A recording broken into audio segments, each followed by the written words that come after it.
نہیں آپ نے کہہ دیا اختر قادری خلد میں چل دیا یہ زباں ایک جنت رسیدہ کی ہے دھوم۔ السلام علیکم ناظرین، تم پر میرے آقا کی عنایت نہ سہی، نجدیوں کلمہ پڑھانے کا بھی احسان گیا، سورج الٹے پاؤں پلٹے چاند سارے سے ہو چاک، اندھے نجدی دیکھ لے قدرت رسول اللہ کی۔ ناظرین، ابو جہل میرے آقا کے زمانے میں تھا تو ہمارے نبی صلی اللہ علیہ وسلم نے بے زبان کنکر کو بھی کلمہ پڑھایا، چاند کو اپنے انگلی کے اشارے سے 2 ٹکڑا کیا، تب بھی ابو جہل کلمہ نہیں پڑھا اور وہ مر کر جہنم میں چلے گیا۔ تو ناظرین، ابو جہل کی اولادیں ابھی بھی پائی جاتی ہیں، وہ اہل حدیث اور دیوبندی کے ملا کی صورت میں۔ میں اتنا سخت جملہ بول رہا ہوں تو بس برا لگے تو 2 روٹی گھر پہ کھا لینا۔ یہ وہابی اور دیوبندی کے ملا حرام خور تو ہے ہی ہے، نبی کی شان میں گستاخی تو کرتے ہی ہے، تو ہم نے سوچا تھا صرف وہابی دیوبندی کے ملا ہی یہ سب کرتے ہیں، لیکن ان کی جو اولادیں ہیں چوہے، جو سالے چوہے واٹس ایپ فیس بک یوٹیوب پہ گھومتے ہیں، ان کو بھی نبی کی شان برداشت نہیں ہوتی، نبی کا معجزہ برداشت نہیں ہوتا۔ جب نبی کی شان کی بات ہو تو ان کے پیٹ میں بھی کیڑے کاٹنے لگتے ہیں۔ ابو جہل کی اولاد کو ایسا لگتا ہے کہ بلبلا گئے ہیں، کتے کے جیسے بھونکنے لگتے ہیں، نہیں یہ نہیں وہ نہیں۔ ناظرین، جب یہ کھڑکی کھولنے کی بات کی گئی تو آپ کمنٹ میں دیکھ سکتے ہو کس طرح ہمارے عالم کو یہ ابو جہل کے ماننے والے چوہے کیسے ہمارے عالم کو بول رہے ہیں کہ تمہاری دکانیں بند ہو گئی، تعویذ کی دکان بند ہو گئی، اس لیے اب یہ کھڑکی کھولنے کی بات کر رہے ہو، اور حدیث میں اس کا حوالہ نہیں ہے، اور جاہل مشرک کیا کیا یہ لوگ بول رہے ہیں، اپنے عقل کی کھڑکی کھول لو جاہلیت کم ہو جائے گی۔ یہ کھڑکی صرف کھولنے کی بات کی گئی تو ان کے اندر اتنا بلبلاہٹ پن پیدا ہو گیا اور کہنے لگے یہ حدیث بھی نہیں ہے، کس کتاب میں ہے، حوالہ دو، یہ دو۔ اصل بات یہ ہے کہ جیسے ان کے ملا جاہل ہے، صرف سعودی کے ریال ملنے پہ 2-4 بات کر دیتے ہیں اور آدھی ادھوری حدیث بتا کر یہ اپنے چیلے چپاٹے چوہے نیچ چماروں کو خوش کر لیتے ہیں، اور ان کو حدیث پتہ نہیں ہوتا کہ حدیث کس کتاب میں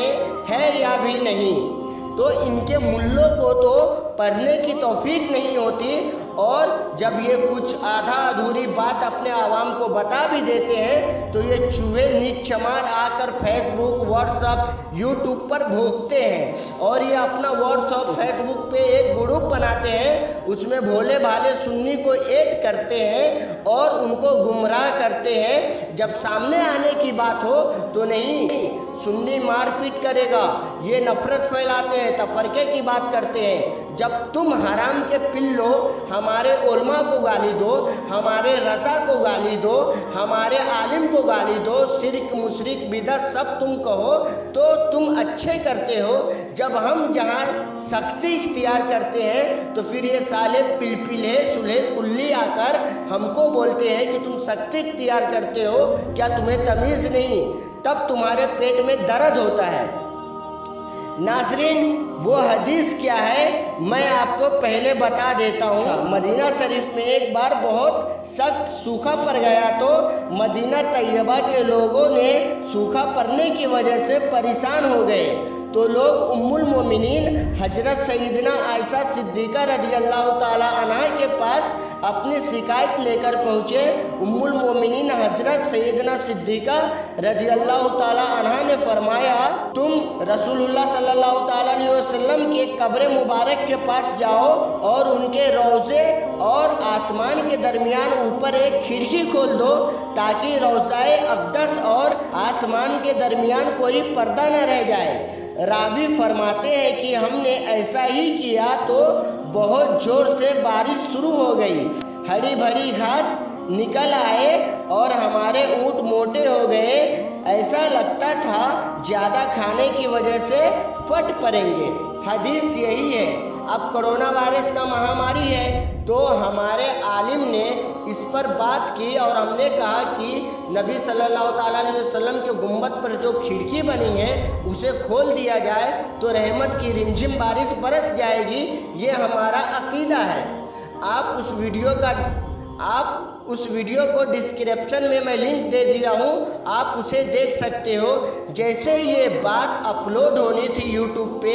لوگوں کے بیچ میں آنی تھی، ابو جہل کی اولادیں رونا شروع کر دیا، بلبلاہٹ پیدا ہو گئی ان کے اندر، نہیں ہم ابو جہل کی اولاد ہے، ہم نبی کی شان کو تو مانتے نہیں ہے، تم کھڑکی کیوں کھولو گے؟ کھڑکی کہاں تھا پہلے اس میں؟ تو کمینوں بدبختو، تم انگریز کے زمانہ میں پیدا ہوئے ہو۔ گنبد خضرا الحمدللہ کتنا 100 سال پہلے تیار کیا گیا تھا اور اس کے اوپر کھڑکی بھی لگائی گئی تھی کہ جب دنیا میں ایسی کوئی مصیبت آئے تو کھڑکی کو ہٹایا جائے، جب رحمت کی بارش برسے گی وہ بلائیں دور ہو جائے گی۔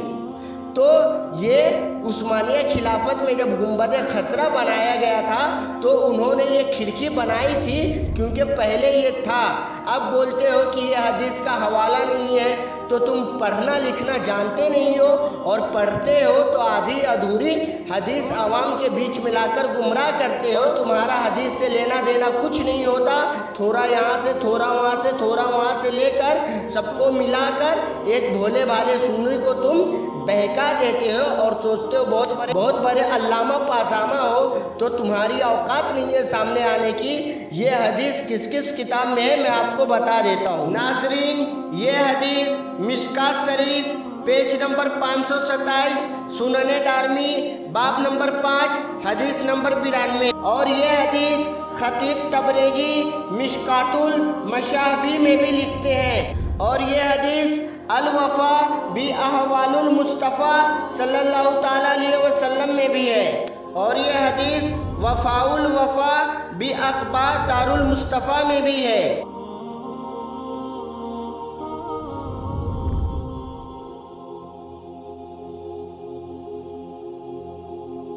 اتنی سی کتاب کا نام تو میں بتا رہا ہوں، ہمارے علماء کے پاس کتابوں اور حوالوں کا ذخیرہ ہے، لیکن یہ بدبخت سامنے آئے، مناظرہ کرے، عوام کو پتہ چلے، تب تو معلوم پڑے کہ حدیث کتاب میں ہے یا نہیں۔ یہ 4x4 کے کمرے میں صرف بھونکنا جانتے ہیں اور آگے ان کو کچھ لینا دینا نہیں ہوتا۔ اور بھی بہت ساری کتاب ہے ہمارے علماء کے پاس، ذخیرہ ہوتا ہے ایسے دلیلوں کا، لیکن تم کمبخت ابو جہل کی اولاد کو،